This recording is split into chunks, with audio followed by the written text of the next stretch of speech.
back to those on Zoom, and welcome back to those in our in-person audience as well. We have a very hybrid section for our next talk because one of our guest speakers is joining us on Zoom from Northern California.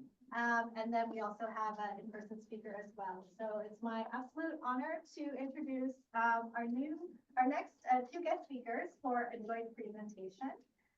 So first in person here, we have Dr. Jana Lipman, whose work we've been alluding to throughout the day today. But she is a professor of history at Tulane University. She's also the author of In Camps, Vietnamese Refugees, Asylum Seekers, and Repatriates, which was published in 2020 by UC Press, as well as Guantanamo, Working Class History Between Empire and Revolution, which was also published by UC Press in 2009. And I know that you're going to be speaking about that tomorrow here at UC Irvine as well. Joining us via Zoom is Trần, who teaches Vietnamese at Stanford University, which he did this morning, which is why he can't join us today in person. And he's also a renowned translator. Today, they will discuss the Vietnamese Repatriate memoir that they co-translated and worked on, Ship of Fate, which was published in 2017 by University of Guam Press. It's back there if you'd like a copy. And this is by Trần. It's also featured here in our exhibit. And as you probably saw during the reception, we have a wall of repatriate materials as well. And just a kind of quick connection and fun fact. So Lionel Rosenblatt, whose papers are featured here in the UCI special collections, actually knew Drew, and he actually initially tried to get his memoir published, I think the English version, right? And so Jana kind of took up the helm of that project, and she'll talk more about how that happened. So just a kind of brief overview of what's going to happen for the next 90 minutes or so. Jana will first give us kind of a brief overview of Drew's story and the memoir for those of you who haven't read it. And then we'll move into a Q&A session. So I'll ask a series of questions of Jana and Beth, and then we'll open it up to the audience Q&A as well. So please join me in giving them a warm welcome. So thank you so much. Can everyone hear me? Yes. Okay, I'm fighting a cold and I lost my voice this week, so I'm so excited to be here and so excited that I can talk. This is really good. So I want to begin by really thanking all of my colleagues here at UCI, Long Bui, who has been hosting me, and then also Evan as well, who's at UCLA, but has been working on this project for a really long time, as well as the colleagues here at the UCI Southeast Asian Archive. It is really wonderful to be here. I'm thrilled to talk about this book and this project. I feel really passionate about this project, and I'm really, really excited to share it with you. So thank you. So I want to start by talking a little bit about this book, Ship of Fate. The author, Trần. I should also say right away, I don't speak Vietnamese, and so while it's translated by both my colleague Bach and myself, we'll talk about this process, but you should know that I do not actually read or speak Vietnamese. And in many ways, Tru's memoir maps onto many of the stories that we've been talking about today. Like many of the other stories we've heard, he's born in northern Vietnam. He is of Catholic background. He'll move to South Vietnam in 1954, and he joins the South Vietnamese military. So in many ways, these are stories which are, if not typical, we can see some commonalities with other stories we've heard today. And in other ways, it is radically different. This is because once he, as well as several thousand other people, when they get to Guam, they decide that rather than wanting to go to the United States, that they want to go back to Vietnam. And this was really surprising to me when I learned about it, and was fascinating as I worked on this memoir.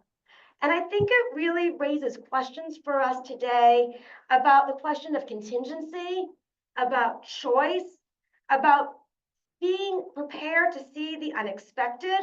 I think it changes the way we often think about Vietnamese migration to the United States as being an assumption that they want to go to the United States. You're talking, Nam, you're saying your family could have gone to South Korea, right?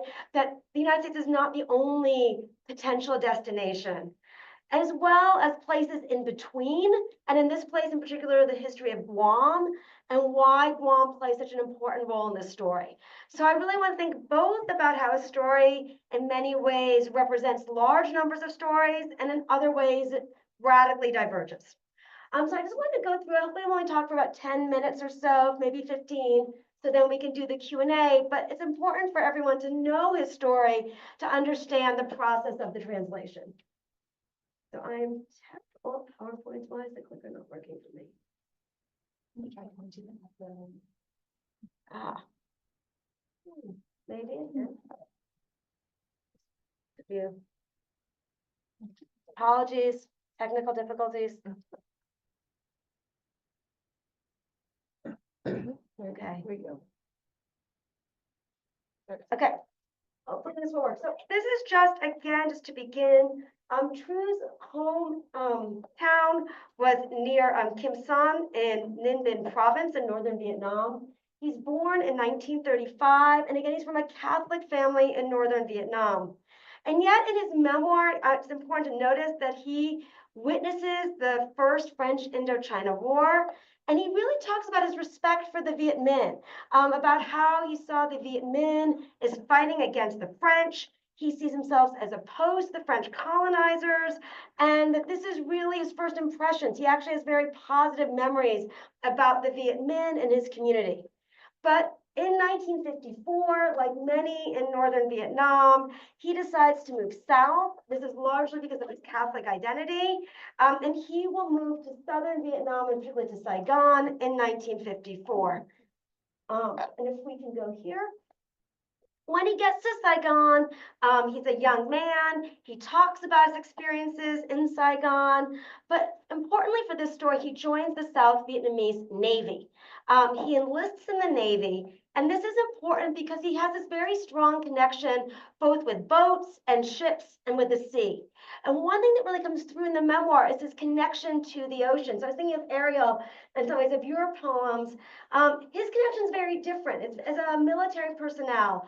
It's someone who has a really sort of strong identity with the Navy. And the reason I wanted to show this map in some ways is because he will go on to the United States. And when he's in the South Vietnamese Navy, he trains. He trains in San Diego. He comes to the United States in the early 1960s. He's a career military officer, and he's very proud of his training. He advances through the ranks. He's a very skilled seaman, and he also is involved with trainings in other places, which I would call sort of a geography of U.S. empire. But he goes to the Philippines, he goes to Japan, and he really becomes a very skilled naval officer. And I think it's important because all of these trainings are before 1975. So while many in this room might be well aware that the South Vietnamese Navy would have very close relationships with American military personnel, I think for a majority audience, it's surprising to hear that there are these close relationships between the South Vietnamese military and the US, and that many Vietnamese would have come to the United States well before 1975 through these sort of military exchanges. So that is Tru's military background in the early years. He also gets married. He describes falling in love with his wife as love at first sight. They get married in Notre Dame Cathedral in Saigon, which is a major landmark. And this is my interpretation as a scholar, he writes this memoir in many ways as maybe it's not a love letter to her, but her presence is haunting throughout this whole memoir. He is constantly talking about how he wants to return to her because, as I'll say in a moment, they're separated. And yet he never mentions her name throughout the entire memoir. The Vietnamese version of this book is 400 pages, and most of it is about how he wants to be reunited with his wife. And he does not mention her name. And for me as a translator, as a writer, as a historian, I found that very noticeable. Well, who is she? Why does he not say her name? And yet it's clear that he wants to be with her again, that his entire motivation is to reunite with his wife. And together they have 3 children before 1975. So with that, in 1975, as we all know, the South Vietnamese military is falling apart. The North Vietnamese military is advancing south. And it seems clear by April of 1975 that the South Vietnamese state is not going to exist for much longer. And at this point, Trần, Captain True, he's in Nam Can. No, I don't have it. We'll go back to this first one.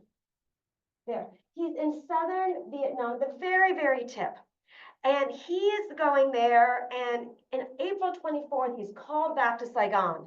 But his wife and children are still in Nam Can, in that southern tip. And he's in Saigon, and he is ordered onto a ship, and he's part of the evacuation in 1975. And when he's out to sea, he is told and he's hoping that he'll be able to go back down to the very tip of South Vietnam and rescue his wife and his 3 children. And he says he tries to get in touch with the 5th Coastal Zone to rescue his family, and yet there's no communication. He's not able to be in touch with his family. The ship he's on, he's not the captain of it. He's evacuating. And so his wife and children are left behind as he will be on the ship that will go eventually from the Philippines and then to Guam, to the far east there in the island. And he will find himself in Guam in May of 1975, and he is without his wife and children, and he is bereft. And so if you look around the room, I'm so thrilled, and I was talking to Chloe, who I just met, who used to work for the Pacific Daily News. But the Pacific Daily News is the Guam newspaper, and this was the biggest story in Guam in May of 1975. Over 100,000 Vietnamese are brought onto the island. And this is just an example of that historical record. 15,000 arrive here ragged and dazed. And this is just one article of dozens that are in the newspaper at the time. And anywhere between about 120 to 125,000 Vietnamese are in Guam in this time period. And this is where Evan's work is really central. Thinking about the importance of Guam in this story. Sounds like Nam is going to continue with this work and trying to excavate these stories about the Vietnamese community in Guam. And I think it's really important what Ariel was saying as well about remembering that Guam's colonial history is why the United States brings the 120,000 Vietnamese to Guam. It is not an accident. In fact, initially, many Vietnamese are brought to the Philippines. And Marcos actually says, no, you cannot stay here for any length of time. And the Guam government is ambivalent. On the one hand, there's a desire to help. There is really a humanitarian interest in helping the Vietnamese. On the other hand, the Guam government has little choice in the matter. In fact, the Guam government is not able to say no to the US government or the US military. And they're weighing these sort of tensions between its responsibility to its own people, as well as the power of the US government. And so it's really important to recognize that Guam, while the stories of generosity, I think, are real and I think are really important to elevate, to recognize that the Guam government did not have a say in the sort of decision to bring in the 120,000 Vietnamese. So while the Vietnamese are on Guam, for the vast majority, within 2 to 3 months, they will then go to camps in the United States. We've already heard some of those names. So Camp Eglin in Florida, Fort Chaffee in Arkansas, which is actually where I've also done a lot of research, Camp Pendleton here in the West Coast in California. And I think the other one is Fort Indiantown Gap in Pennsylvania, okay? These are the main camps where people go. And yet this is where Captain True's story changes and does not follow the rest of the stories that we've heard till today. So here we have the camps here on Guam. Oh, I'm sorry. So I got it. So here are the stories that we've been telling today. But here are the stories that are new. About 2,000 Vietnamese, when they're on Guam in those camps, say, we made a mistake. We don't want to go to the United States, or we didn't mean to leave.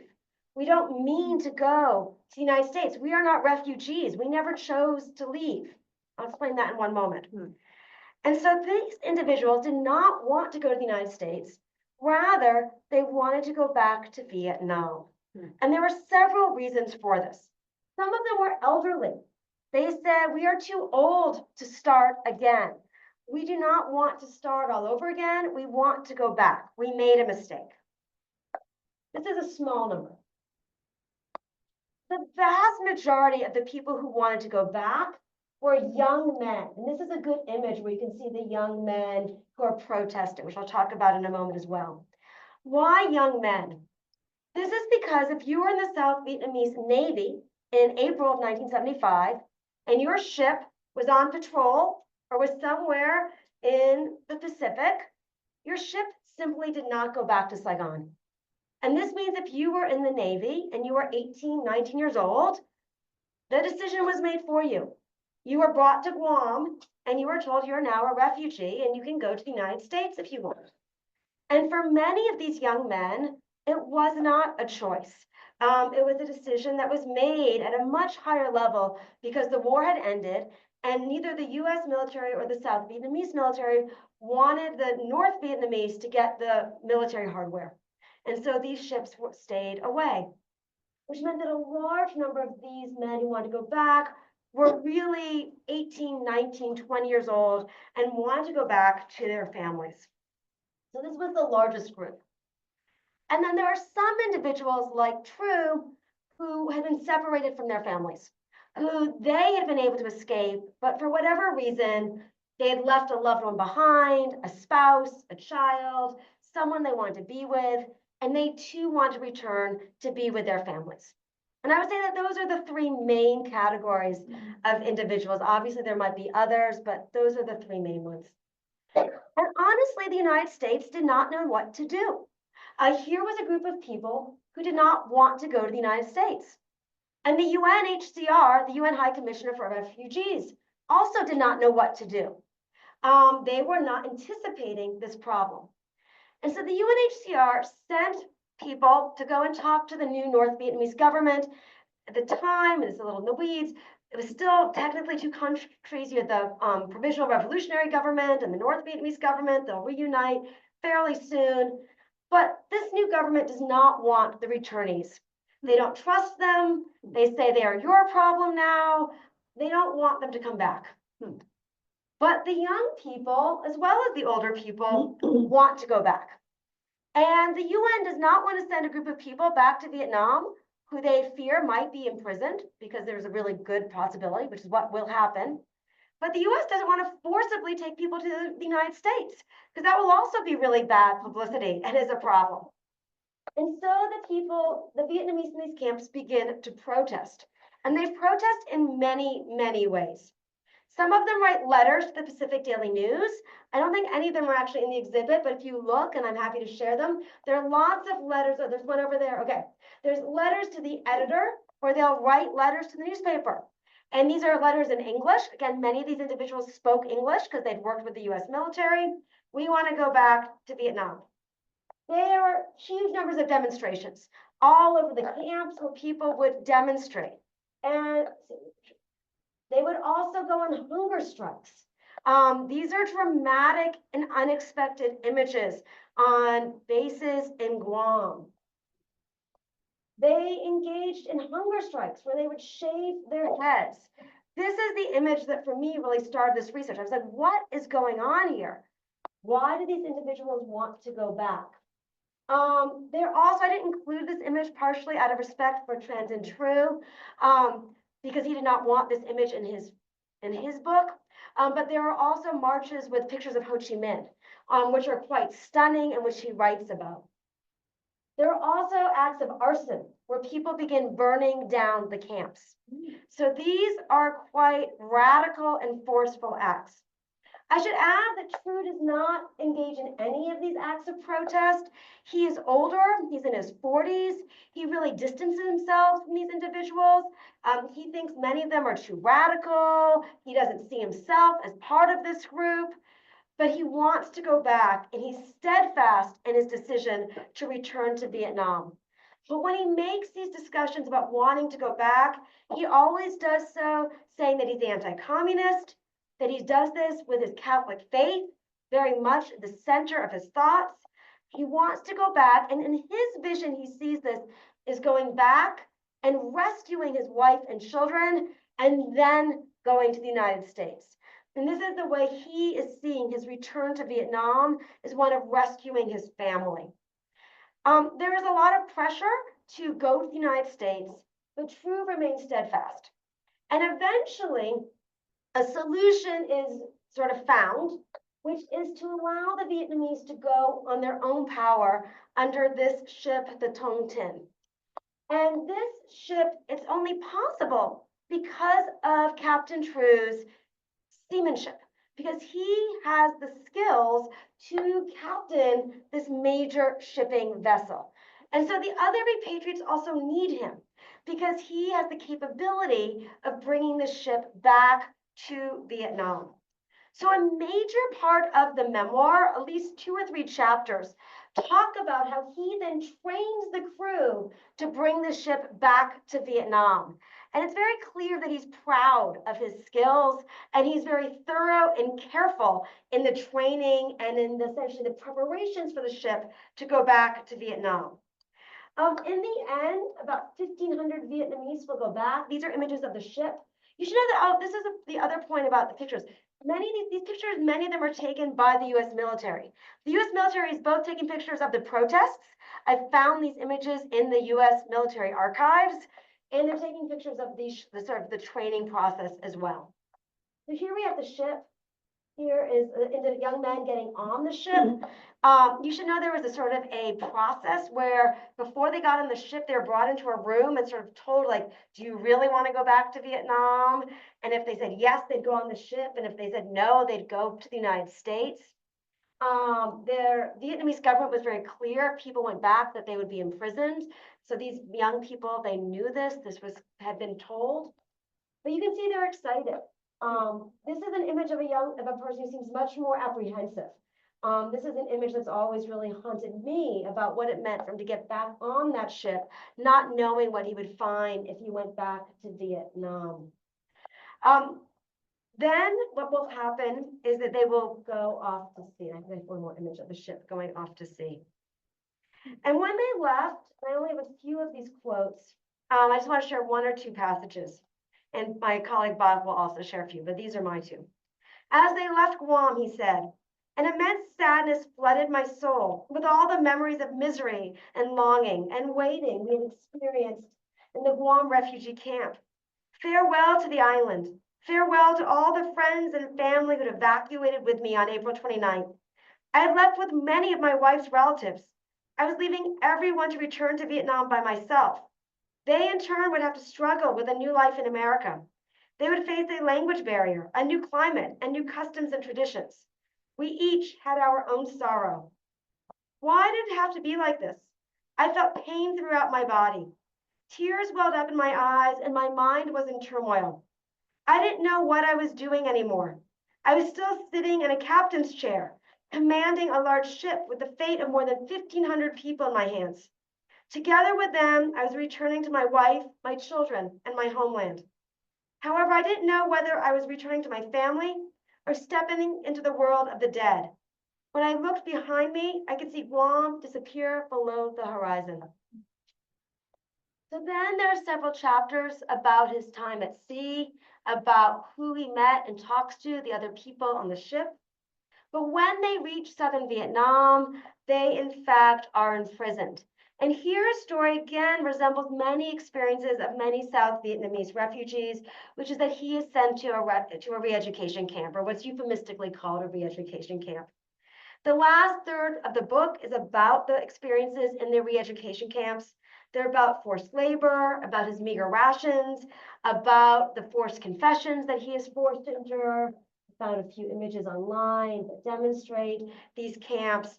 And while again, I think this is well known among South Vietnamese and the Vietnamese American communities throughout the diaspora, I still think these stories are not well known throughout the sort of more broader American population. As far as I know, all of the repatriates were in re-education camps, but not all for the same amounts of time. I think some were held actually for relatively short periods of time. I met people very briefly on a trip to California a few years ago, which I'll talk about. I think some were as short as 3 months, 6 months. I'm not trying to minimize what might have been the difficulty of the situations, But Captain True was in the re-education camp for 12 to 13 years. So for a much longer time period, because the North Vietnamese government saw him as a suspect, saw him as someone who was involved with the CIA, and did not trust as he was the captain of the ship that had returned. Here again, another thing about the re-education camps that's in the memoir, he's moved multiple times. And I actually did not go back to actually sort of trace his movements, but you'll read in his memoir that he actually goes to many camps and he's moved from south to the north. Multiple times he's moved between the years of 1975 and 1988.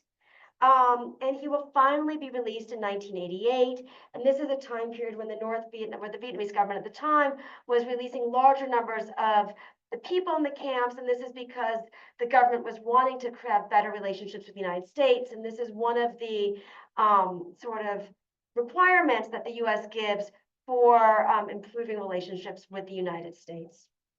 And so he is released in 1988. And he will then be reunited with his wife. And in 1991, he and his wife will use the Humanitarian Operations Program, which is, again, a not very well-known program, but allowed former re-education prisoners to come to the United States on special visa programs that sort of created a pathway for re-education camp survivors to come to the United States. And he and his wife and children came to the United States in 1991, and this is from the end of the memoir. He said, "We left not for ourselves, but so that our wives and children could look toward the future. After many years in prison camps, we had all become elderly. Our health had declined, and we no longer had the ability to adjust to a society as civilized as that in the United States. By ourselves, we would have had to find..." Oh, I haven't typed it. Oh, that's a big typo. United States, my apologies. "By ourselves, we would have to find a way to build a new life. It would not be easy. The past was filled with sorrow, and the present was laden with bitterness. As for the future, we did not know where it would take us." And so again, in some ways, a very somber conclusion about what it would mean to start over again in the United States. Here is Captain True when we worked on the memoir with him together. This is an image, oh my goodness, this must be 2016. This is right before the book was in fact published. Here is myself and Bach. We are younger. This is 10 years ago. But here we are with Captain True. This is actually in Orange County in Southern California. And he brought us to a reunion for several hundred repatriates who have since resettled in the United States. They came to the United States anywhere from the early 80s to the early 90s through a variety of ways.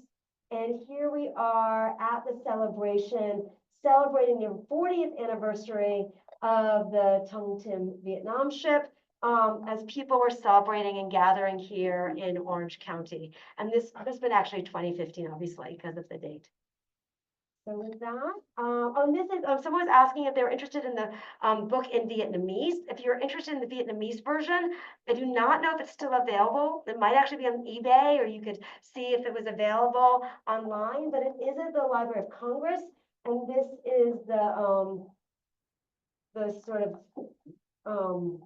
the Library of Congress entry for the memoir in Vietnamese, and this is where I found it when I was doing research and how I came across this book.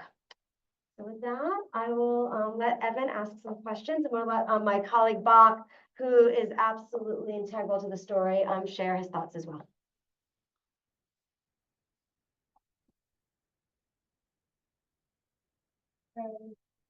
We will pull Quebec back on screen. There we are. So we are all joining in together.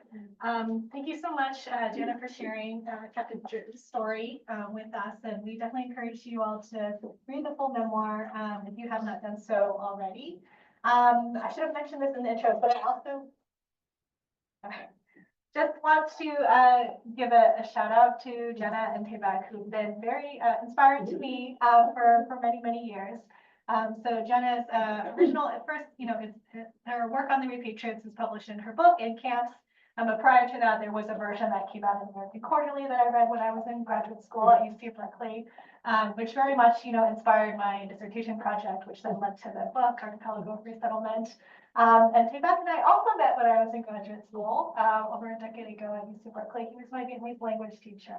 So it was so wonderful to see his name again on this memoir, which was published a year before I graduated, so didn't get into the dissertation. So I'm so grateful for your work for bringing this story to light, into English at least, and so that we can, share it and talk about it today.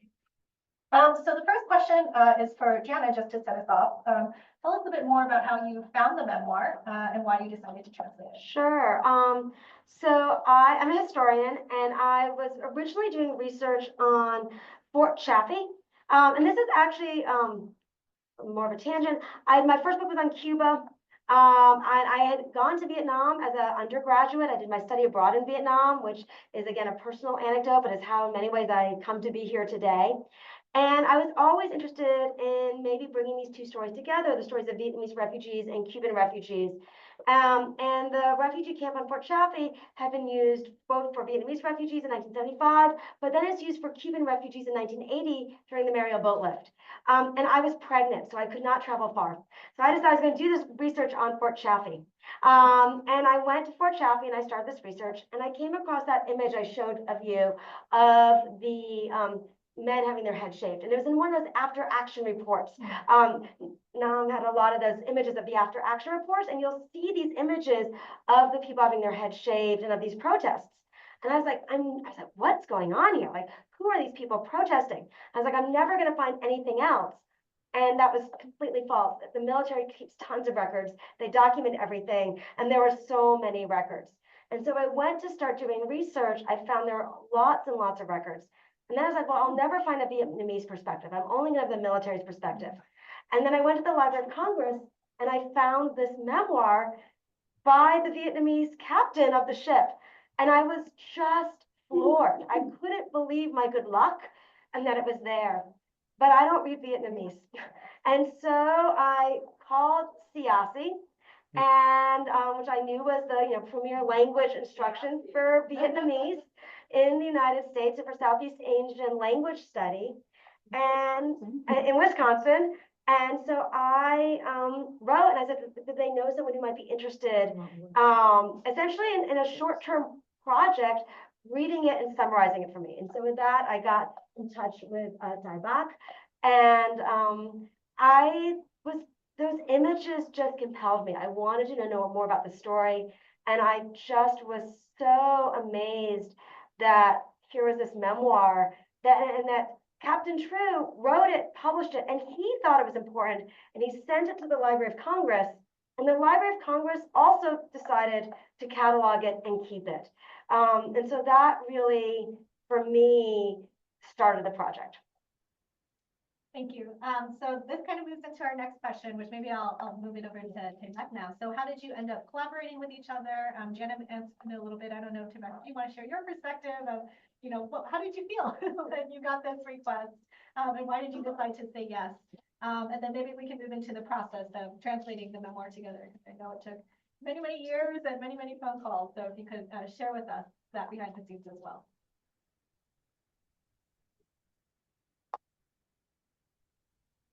Why don't you go first, Tay-Beth?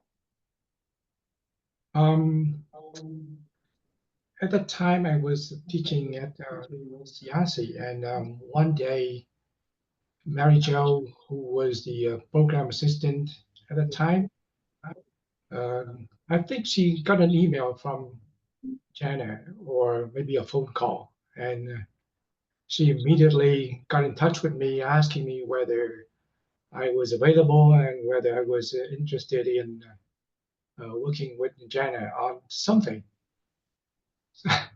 And at CHamoru, I usually was busy teaching in the morning, but then I was completely free in the afternoon. Sometimes I did have office hours, but then there were still long evenings.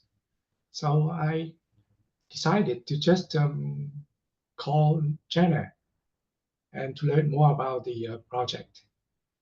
So that afternoon, we had a long conversation over the phone, and I immediately took a strong liking to the project. And that was the beginning of a long story, a long journey.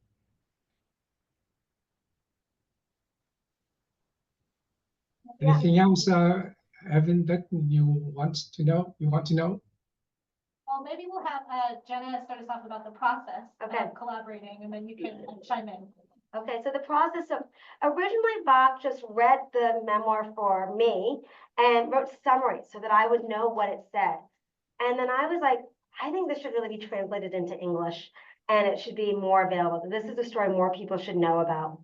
And I again pitched it to Bach and I said, well, would you like to work on this for a longer project? And I'm sorry, I don't have any more funds.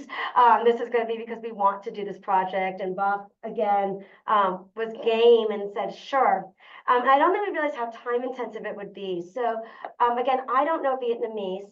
And we ended up, so this was, again, for those of you who are younger in the room, this was pre-Zoom. So we used Skype. And what we would do is every Sunday and sometimes twice a week, we would go on Skype and Bach would read the text in Vietnamese. And then he would essentially give me a word for word translation and I would type it out. And we would sort of talk about different word choices or about the language. But I was essentially getting like a raw translation and I was typing it out. But it was very collaborative because he would be reading it and then we would be talking about it. And we would try to do about an hour or two at a time. The memoir in Vietnamese is 400 pages. And I would add that my husband, I don't think he's ever been jealous of a man more than he was jealous of Bach, because Bach took every Sunday evening from my time for about a year and a half. And he would come downstairs and be like, what is going on? Who's on Skype? But so that is sort of how the process began. I don't know if you want to add to that. I can talk about the writing as well, but Bach, you were extremely meticulous about really thinking through the word choice and language as we went through the memoir. Yeah, pretty much. You want to add to our Skype? Yeah, Jana has explained pretty much almost everything there about the process. Maybe I could just repeat some of her words here. As you know, the process of translating anything, a poem or a novel or a memoir, was without a doubt, or is without a doubt, quite arduous. In order to achieve the highest level of accuracy, if such a thing is even possible.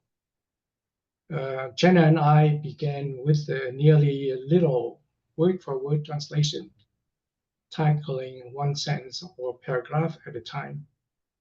Then we revisited the translation, scrutinizing it to ensure we rendered it into intelligible or even eloquent English, while minimizing paraphrasing or distortion of the author's original intent.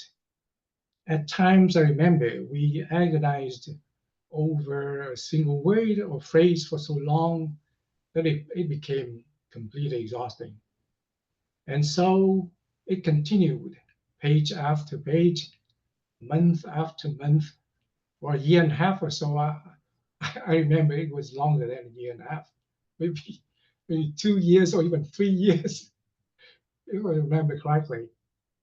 Then, actually, we started out with the chapter summaries in summer 2010.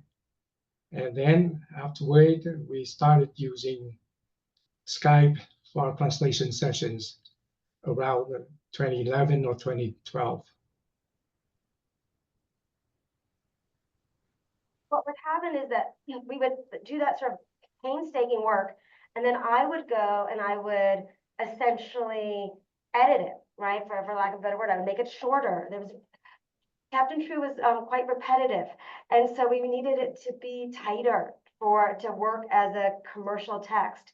But then we wanted to make sure we weren't losing anything. So that's when I would give it back to Bach, and Bach would then read it against the original to really try to make sure that we were keeping Captain True's voice and that we hadn't cut anything important out. I'm sorry to be critical, but that at one point we got, when it finally, this is later down the line, but we got this copy editor who kept changing everything. And then Bach and I had to go back again to the original because our copy editor did not realize that this was a translation and and it was a woman. And I remember she changed so many things. And I remember she changed like nation to state. I was like, no, you can't do that. And then so Bach would go back to the Vietnamese and we're like, what is the word that Captain True used? And then we had to go back and tell the copy editor no. And so there was many back and forths on that level.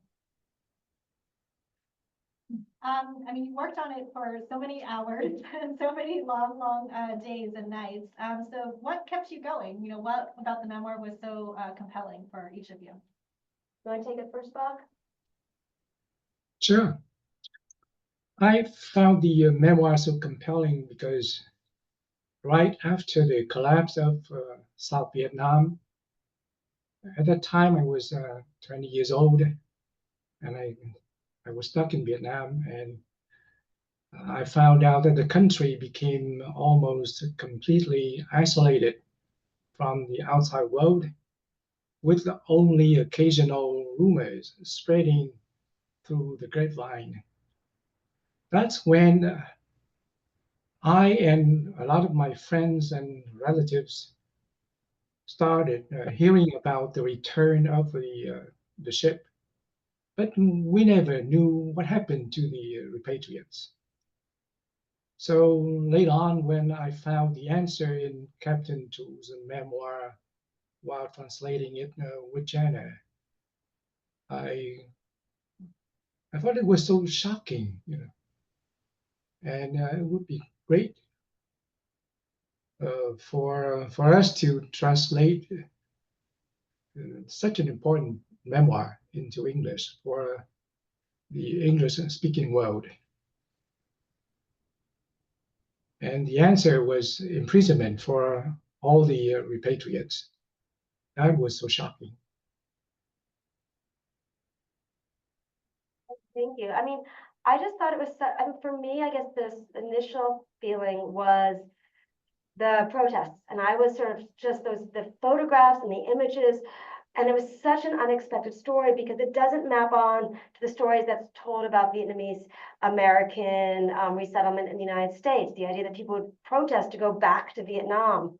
And yet Captain True, his story was a step removed from that. And so then I became interested in him and his story because he was not opposed to the protests, but he himself did not ally with the protesters. And so then I became interested in his story as well, and about how he was sort of interested in narrating his story, but wanting to claim it for his own. And I just thought it was such a surprising story, and I wanted to make sure more people knew about it. So. So you shared that you did collaborate with Drew, with the original author, and thanks for sharing those photographs with us. So can you tell us a little bit about that process? How did you initially find him and reach out to him? And what was that collaboration like? Yeah, and that was also complicated. I was actually preparing for this. I found my first letter to him, Bob, which I think was in 2010. And someone else, I think it was Larry Clinton Thompson, who has written a book about the refugee camps, and in that, particularly 1975. And I think I wrote to him because he writes about Captain True, and then he gave me True's address. So I wrote him a cold letter, and it was not an email. Like, I sent him a letter, and he was interested in speaking to us because I think he actually also wanted his book to gain a greater audience. But he was much older than me. He was a very reserved individual, and he was both very interested in working with Bach and myself, but I would say he was also a very private person. And so it was often a very sort of, it was a very professional relationship, but I felt both I was very close to him because I'd gone through every word that he wrote so carefully. And yet when we met in person, he was just a very reserved person. I mean, he'd been through such a difficult situation. His life in the United States, I think, had also been quite difficult. And so he was very reserved and quiet. He was very dignified in many ways, but he was not open. And so it was, I think, a very valuable collaboration. But it was, I am not Vietnamese American. I was 40 years younger than him. I don't speak Vietnamese. And so it was a complicated, I think, sort of meetings when we would meet. But he, I think, in the end was really pleased to have his book and his story told. So I don't know if you want to talk about our meetings with him, Bach, or about maybe your thoughts about working with Captain True. As you said, I also found Captain True a very soft-spoken, very reserved person. Sometimes, or most of the time, he was reticent to a fault. Yeah. So even when we spoke Vietnamese to each other, I thought that it would help to for him to open up, but he still kept his distance. But I think I understand his attitude. He just was as you said again, very private person. So we went to visit him, but then we weren't invited to his home. So we never had a chance to meet with his wife and his children. But it got to be his complete willingness to allow us to translate his memoir, so that now the English-speaking world have access to this book, which I think offers a very valuable first-hand account of an important event that took place nearly half a century ago. And this event not only reshaped the fate of Vietnam, but also influenced the U.S. foreign policy. And I would say that we met with him twice. We met with him once in Houston, and we met with him once in California. And when we were in California, it's when we had the full manuscript. And I felt it was really important for him to read the full manuscript. And he, I sent it to him and he hadn't read it. And I was like, he's got to read it because we need to make sure that it's what he wants to have said. And so we decided to go out and meet with him. And so then we ended up reading it aloud with him over the course of a day and a half. And to go over it with him to make sure, because if you do read it, there's parts that are political, and we wanted to make sure that the parts that were political were what he wanted to say and that they were accurate. And he consented along the way to all of those parts. But the things that he wanted fixed, which was actually really interesting, I think, Bob, was we got a lot of the names of the ships wrong, and we had military terms wrong. Mm-hmm. And he was really proud of his military service and is proud of his seamanship. So we really had to fix a lot of it to make sure that we had the ranks correct of the right people and the names of the ships correct, and the military piece of it correct. And so it was actually really important in the sort of the pieces that he really wanted to make sure were accurate. And so we spent a very long day and a half reading the book with him aloud and having him either say, yes, that's right, or, oh, this needs to be fixed, or this needs to be changed. And so it was after that meeting that we could then send it to the publisher and feel like we could, move it forward to be published. Yeah. Because ultimately he's the author. We really did our best as translators, but we wanted to make sure that it was his book and that the words reflected what he wanted. Yeah, and we should add that it was really a great honor to get to know him and to meet him in person on those two separate occasions, that one time in Texas and the other time in California. And well, I must say that additionally, working with him was truly a pleasure, a great pleasure, despite the fact that he was so reticent and reserved. And I understand that you did correspond with him and keep in touch up until his death in 2019. So fortunately, he lived through the publication of the memoir. But could you share a little bit more about those last moments? So I'll just add, he so he passed away in 2019, and at that point we actually were in touch with his son. His son and Captain Fu were texting both myself and Bach. And at that point, it was really clear that just how proud he was that the book had been published in English. It was very clear that he felt it was a really important life accomplishment, that his story, that he had made sure his story was told in Vietnamese, and now is also going to be available in English. And so we were able to write something that was shared at his funeral. I was actually really disappointed to not be there. I think if I'd been in New Orleans, I would have gone at the time. I was with my family in Massachusetts, for better or for worse, and so it was harder for me to travel. But it was really meaningful that his son reached out to us, that we were really in touch with the family in his final days. And it really did feel both meaningful, and it felt that Captain True really did feel positively about the fact that his story had been shared. Yeah, and actually we felt kind of sad because we were unable to be there for his final moments. But we had to choose to respect the family's privacy. And so we had to refrain from traveling to Texas. But we did assist the family by helping with the eulogy. And I think the family was pretty happy with the eulogy. How did you do it? The eulogy, writing the eulogy, yeah. And I know you wrote something Yeah. up for University of Hawaii. Yes. Too. You can read online. Yeah. I think associated with the books website. So the translation process took a really long time, but I also know the publication process was this whole journey. So can you tell us a little bit about that? Getting the memoir published, Sure. And finding a publisher, and then maybe tell us a little bit about the reception of the memoir since then. So I just want to give a shout out that actually The Guardian named The Ship of Fate one of the best nonfiction reads of the year 2021, which is super exciting to get that recognition. So love to hear, what it's been like since then. Yeah, I mean, so the publishing process, we initially were thinking about working with, what was the publisher, the Institute of Vietnamese Studies, Bob?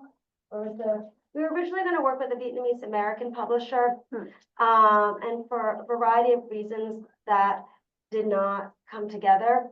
And so in the end, we went with the University of Hawaii Press. And that worked out really well because the University of Hawaii is both interested in Guam as well as Asian American studies. I think it actually was a really good home for the book and for the memoir. And like any publication process, it takes a long time. It can be arduous, but luckily the editor at University of Hawaii Press really believed in the book. She also really saw the vision behind the book, which was really exciting. And I think that in many ways, Evan, the fact that you have it in your book makes it have a wider, audience. I think a lot of people have read your book, which has allowed it to sort of have a larger life. I sort of am surprised by where it comes up, but for me, it's just trying to get more people to know about the story and to recognize the importance of the memoir. I've been pleased by the number of people who have heard about it, and I always wanted to share this book more.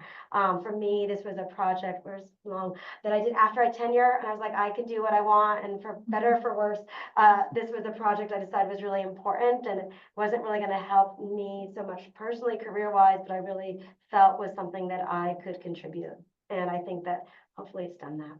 I don't know, Bob, if you have thoughts about publication or reception.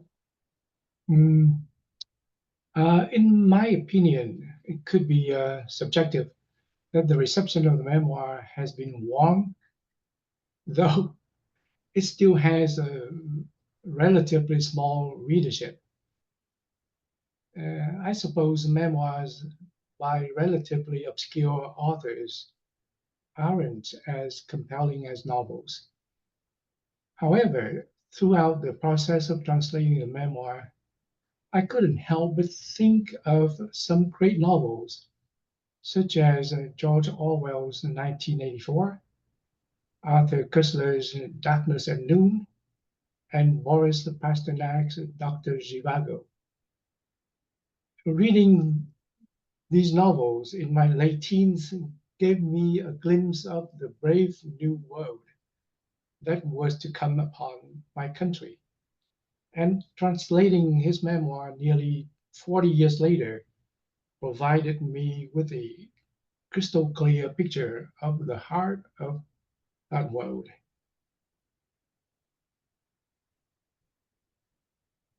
So I do hope that the readership will keep growing, you know, starting with today at the event, at the Evans event. I was gonna say, I'm glad to hear that the reception was warm. I know, you know, as you alluded to, the Vietnamese Patriot protests are very controversial. Yeah. At the time. A lot of other Vietnamese Americans in the camp said, why are you doing this? You are kind of showing a bad light on us. You know, we are trying to go to the United States. You know, we worry that we're gonna homogenize as all the same, and vice versa. You know, it's also said, we don't necessarily want to go to the United States, you know, don't lump us in with these other folks who have different trajectories. So it's wonderful to hear that, you know, now 50 years later, that we can kind of share these stories, you know, even as painful as we were. Yeah. So we are going to open up to Q&A, but before we do so, I had asked Jana and Tebak to maybe pick out a couple of passages to share. I know that you already shared some. I don't know if you have more. I'm gonna let Tebak. Yeah, but Tebak, maybe if you want to share a couple passages from the memoir that really stood out to you. Yeah, I'd love to. So on page 192, there is this one passage. Time passed, 1 year after another, and we became accustomed to life in the camp. We lived in a strange world, like insects, like birds, like wild animals. We lived without being allowed to distinguish between right and wrong. Our clothes were mere tatters patched up, and we toiled in the cold under the barrel of AK-47s. Even when I was in a deep sleep, I had nightmares, horrendous dreams. When I woke, I was drenched with sweat. But when I was wide awake and opened my eyes, I looked straight at my current life and saw the spectacle around me. It was even more horrendous than my nightmares. It was the pure truth. I looked at the dirty mosquito nets strung up one after another, and I smelled the stench that we had to take in year after year. It had become so familiar that it didn't register anymore. An oil lamp cast its weak light at the end of the room, and I could see those people who had been powerful in their own region, now lying in rows, sleeping deeply after days of forced labor. We were all living in a bizarre world, surreal, unlike anywhere else on this planet. I selected this passage because it reminds me of Arthur Koestler's Darkness at Noon, a nightmarish existence that feels perpetual, a relentless sense of doom with no escape except through a miracle. It was also vividly depicted in the movie Journey from the Fall. If you have a chance, yeah, you should watch that movie. And could I read another passage or two, Evan? Yeah, please. Yeah, please. Yeah, on page 188, there is this passage. The VC still use the word re-education and prison interchangeably, but this was essentially a prison. The term re-education was only aimed at deceiving people who were too naive to understand the manipulation of the VC. Sorry, Quebec, you froze for a little bit. Do you mind just maybe sharing that second passage one more time? And then. Oh, should I just turn up the volume or what? No. I think that we just had a slight internet disconnection on our end. Okay, so back to the beginning of the passage. I think that's probably Page better. 188. Okay, the VC still use the word re-education and prison interchangeably, but this was essentially a prison. The term re-education was only aimed at deceiving people who were too naive to understand the manipulation of the VC. The word revolution was used instead of the word communism. Re-education was used instead of imprisonment, and forced labor was called glorious labor. The communists used all kinds of euphemisms in order to sound gentler and more generous. We got used to the VC's words, but in the end, we understood their true meaning. I selected this passage because it reminds me of 1984. Words can be distorted to such a ludicrous degree that both the speaker and listener clearly understand that no one can be deceived. Yet, the farce must go on. And maybe one more. Evan. Yeah, of course, please, yeah. On page 205, there's this passage. After I was released, life went on with many meaningless days. I was fighting for my place in society, but it was not easy. I had become powerless, a good for nothing without a job. I survived these first months thanks to supplies sent to us from our relatives living abroad. My wife's younger siblings lived in America and Australia, and they had been helping us out regularly. The former Army officers, without any outside support, had to accept lowly jobs and lived hand to mouth. All they could find was menial work, such as patching up bicycle inner tubes or selling lottery tickets on the sidewalk, or going back to the countryside to plant potatoes. I selected this passage because it reminds me of Dr. Zhivago. A person could fall into an abyss and hit rock bottom. Yet the human spirit is so powerful that a broken body cannot extinguish it. Born from that spirit, amid ever-fading physical strength, a memoir, in Captain Zhu's case, as an art form, blooms and lives on forever. Thank you, David. I really appreciate you highlighting these literary connections for us, and which I really think highlights the literariness, right, of the memoir. And I really want to commend both of you, for retaining that sort of artfulness of his original voice in the English translation as well. I'll just say it's very interesting to see, the different passages and the different reasons that the memoir resonated for both of you. Jana is someone who has done a lot of research on U.S. militarism and U.S. empire, and T-Mac was someone, of course, very intimate with the Vietnamese language, and a translator of many different books as well. But as someone who lived, through the end of the Vietnam War in Vietnam, and experienced that, the reunification of the country after 1975. Let's go ahead and open it up to the audience, both those on Zoom, as well as those in person. Yeah, we'd love to take questions and comments. We'll pass around the mic. Thank you. I'm curious, since the captain was so dead set on returning, and did he and he anticipated being locked up. to what extent did he have communication with his wife, his family? Were they, I remember that you said he wanted to rescue them. Were they also encouraging him sort of, come rescue us?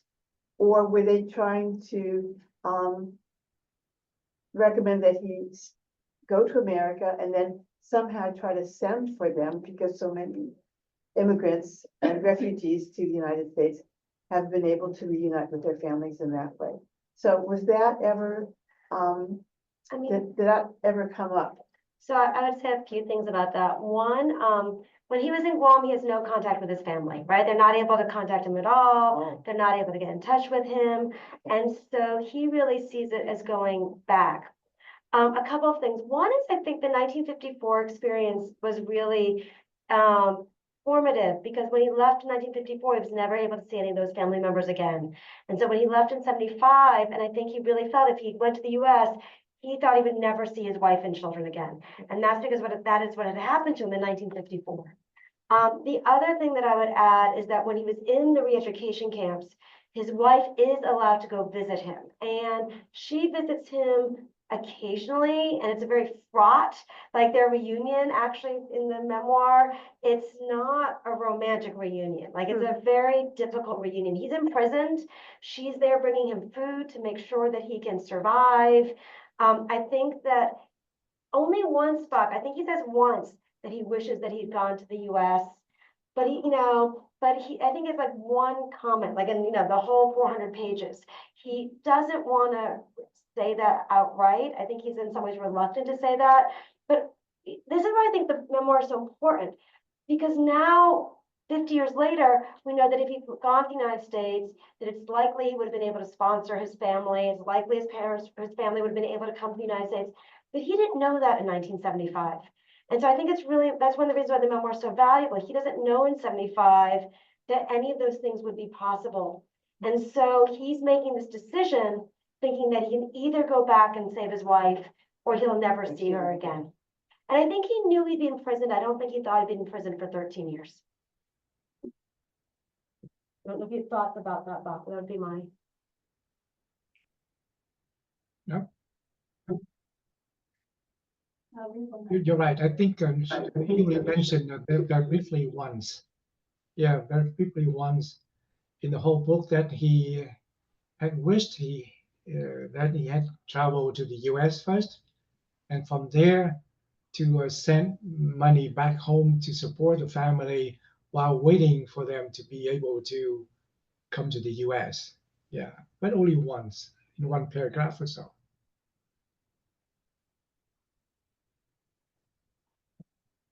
The title of the book a direct translation of his title? I guess regardless of which way you answer, what was the meaning for the title?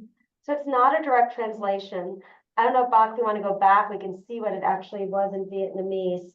And we found he talks about, it's a quote from when he writes about the ship and going back, he calls it a ship of fate. Isn't that right, Bach? I think we took it from part of the book. It's not the title. It's not his original title.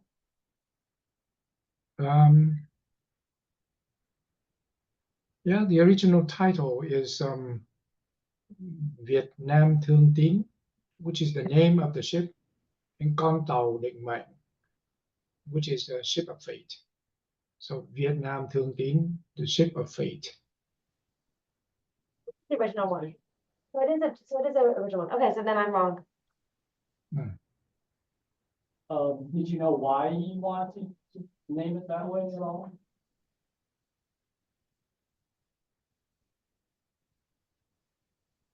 There's a passage, and I'm sorry, I'd have to look this up. It's a really good question, and I can actually, he uses that phrase at least once when like they're waiting in Guam and he knows the ship is there. And he also talks about fate a lot. He talks a lot when he's the passages, the chapters when he's on Guam in particular, he talks a lot about his faith and he talks about fate. And that is sort of a recurring theme in particularly the middle part of the memoir. It's a good name. Yeah, no, it's okay. It sells. Yeah. I wondered if you ever asked him why he didn't include his wife's name in it. It sort of bothered me. Yeah. You know, I don't know if I asked him or not, and I think if I did, he didn't answer. Because I know he didn't really know. He, again, was a very private person, and he really, he was very private, he was very reserved. I think I might have asked him when we met, but he didn't want to add anything. We tried to do an oral history with him, and he did not want to talk. And it was so interesting because his book was so long, and his book was like full of words, and he wrote it right after he got to the United States. He wrote it in the early 90s. And I know we met with him at least a decade later. But he was very, very reticent when we spoke. I don't know if you have any other memories about speaking with him about his wife or his family.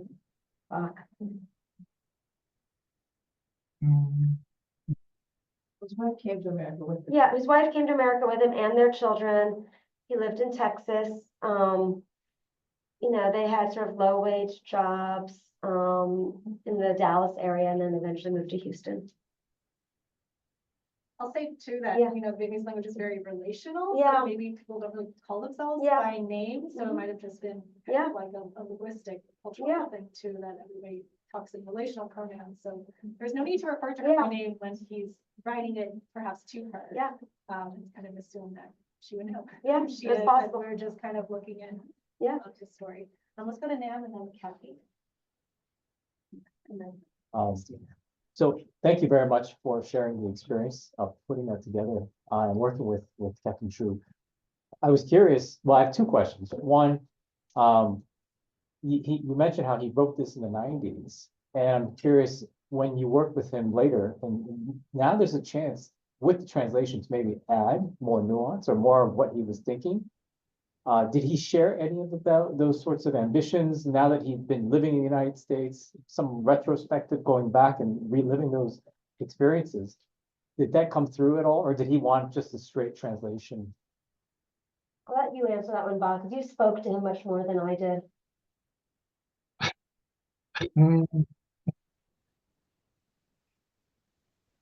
I think he just kept stressing the fact that he had expressed himself fully in the memoir, and he had nothing else to add to it.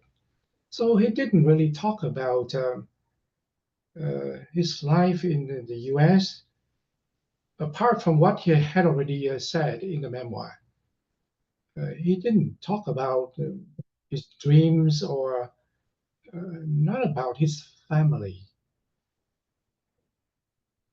So we got this sense that he was extremely private, and maybe that even was the reason why he decided to not mention his wife's name anywhere in the entire memoir.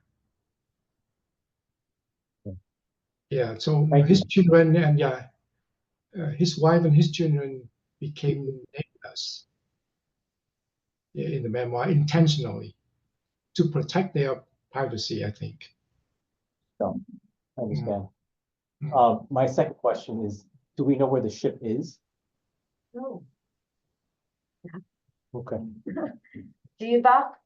Do you know what happened to the ship when it went back to Vietnam? If the Vietnamese government recommissioned it for any reason? I actually don't know. It's a really good question. Do you know? Vietnam hasn't changed a whole lot since 1975, meaning when a thing should be kept under wraps, it will stay under wraps forever. So we have to rely on rumors, rumors that cannot be confirmed in any way at all. So you can talk to a million people and you still cannot get anywhere at all.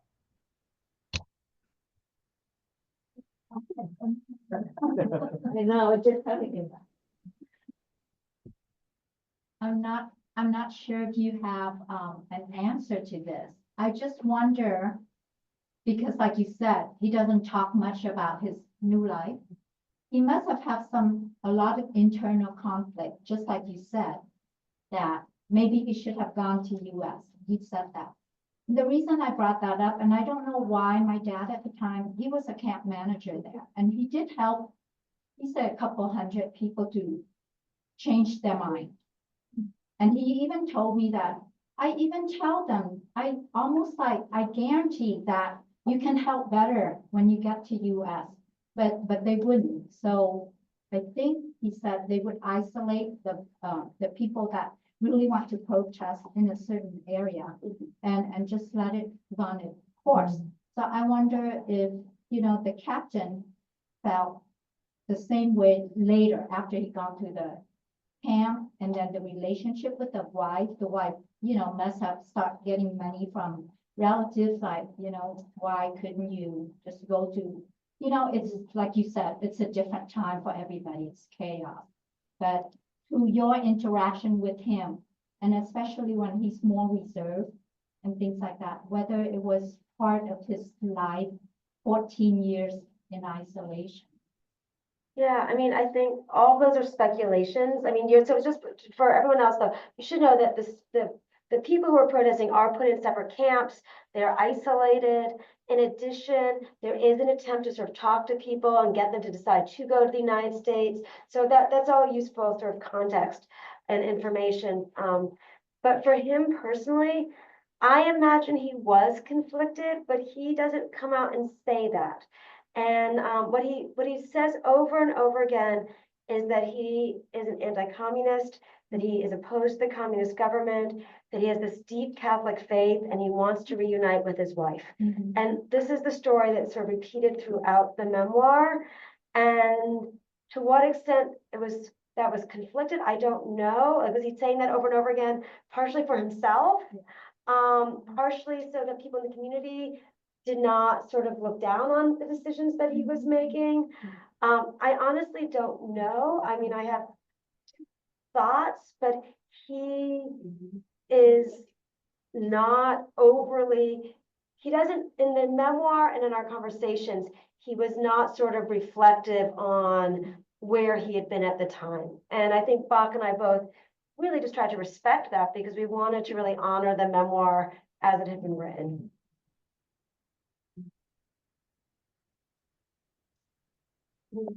I'll go after you. Oh, no. Okay, there may be a very short answer to this. Did you have any sense after the book was published, what his family thought? I mean, maybe there's a lot of revelations in there for them, who knows, but I sense that maybe he didn't share much of this with them. So once they've had a chance to read it. So the short answer is I don't know. I don't know which of his family members might have, wanted to read it in Vietnamese versus like, who was it actually more accessible to in English? I'm honestly not sure about if his children, if having an English helped or not for their ability to read it. I do know that this is in some ways very sad, but I felt when he was in the hospital, it was very clear that the memoir was really important to him. And he reached out to Bach and myself. And that was really the moment where it was really clear that it was important to him and his family, and that they were really glad that they had it. But I have absolutely no idea what members of his family thought about it, if they were upset by it, if they liked it, if they didn't like it. I don't know.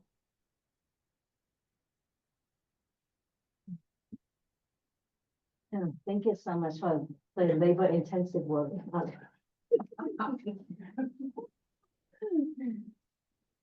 Yeah,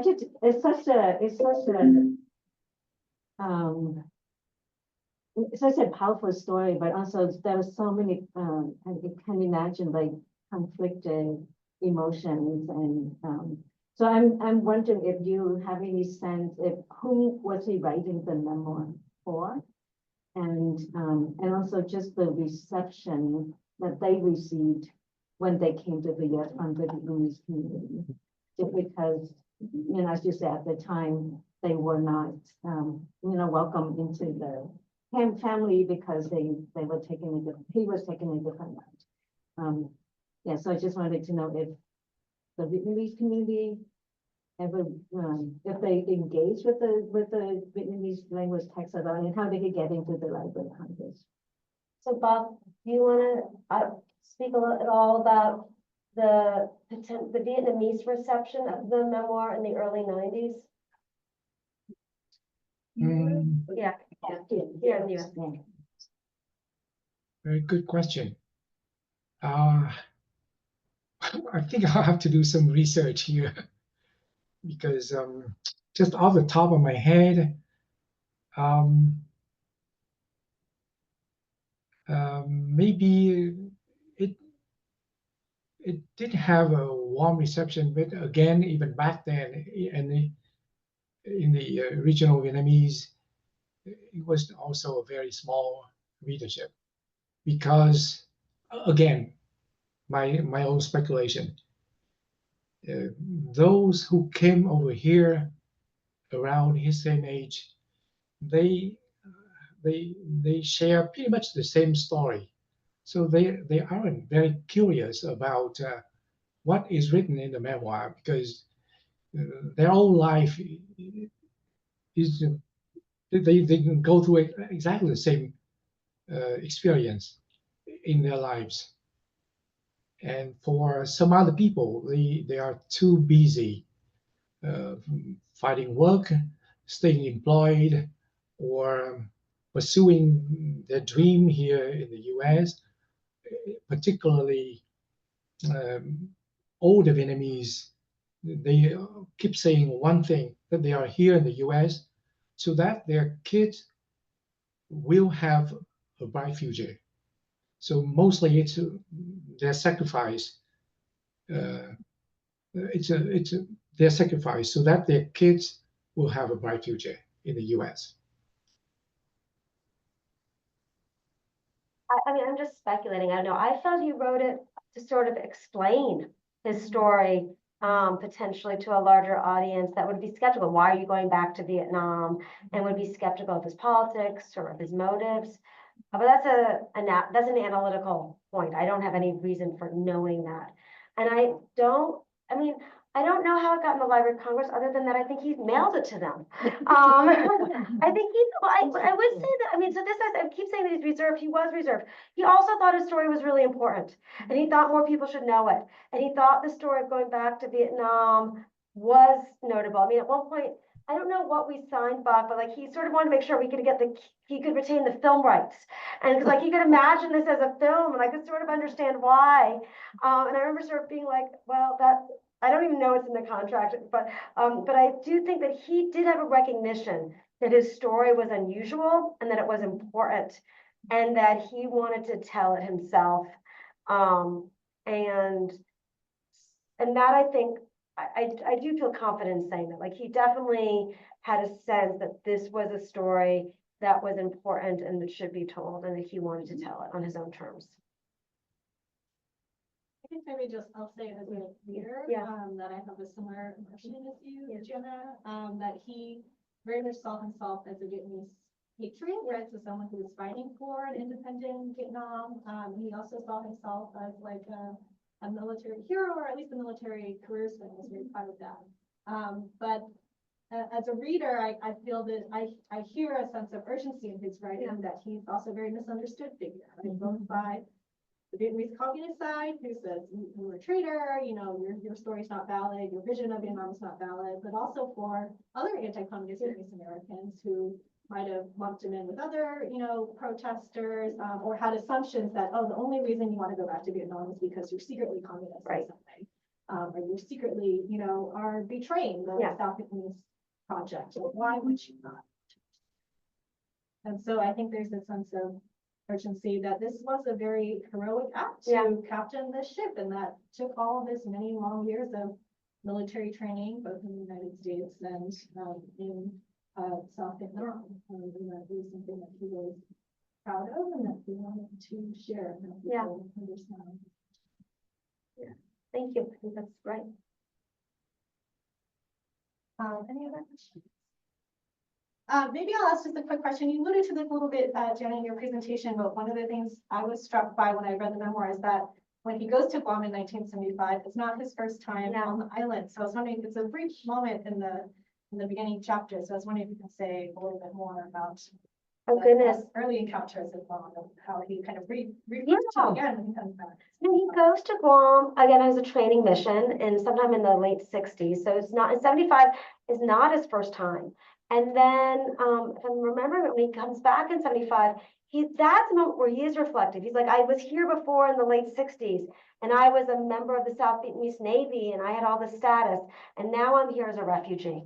And he does have this sort of reversal of his positionality on Guam. And that is, I think, a moment where he is really self-aware of that sort of positionality changing.